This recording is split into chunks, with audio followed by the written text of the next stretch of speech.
आतापर्यंत घराचा पुनर्विकास करायचं म्हटलं की एकच नाव डोळ्यासमोर यायचं, बिल्डर.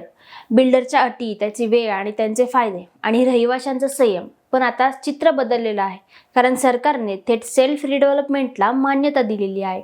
म्हणजे आता बिल्डरची गरजच नाही. नमस्कार मंडळी, मी कृतिका आणि तुम्ही बघत आहात नीतिकट्टा. आज आपण समजून घेणार आहोत सेल्फ रिडेव्हलपमेंट म्हणजे काय आणि सरकारने नेमकी कोणती मान्यता दिलेली आहे आणि सामान्य सोसायटी मेंबरसाठी याचा अर्थ काय आहे. आतापर्यंत पुनर्विकासाचं मॉडेल काय होतं? सोसायटी जुनी झाली तर बिल्डर यायचा, तो प्रोजेक्ट करायचा आणि बदल्यात तो फ्लॅट विकायचा, FSI वापरायचा आणि मोठा नफा कमवायचा.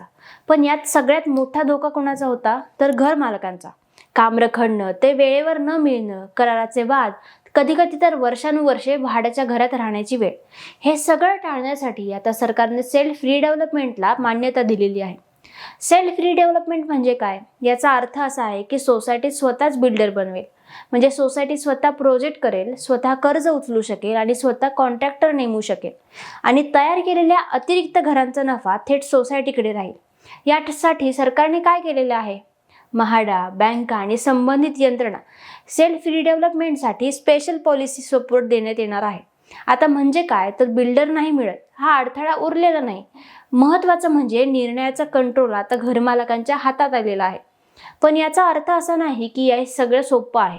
सेल्फ रिडेव्हलपमेंटसाठी मजबूत सोसायटी व्यवस्थापन, आर्थिक शिस्त आणि तज्ञ सल्ला यांचा खूप महत्त्वाचा आहे. सरकारने दरवाजा उघडलेला आहे, पण चालत आता जायचं की नाही हा फक्त निर्णय सोसायटीचा आहे.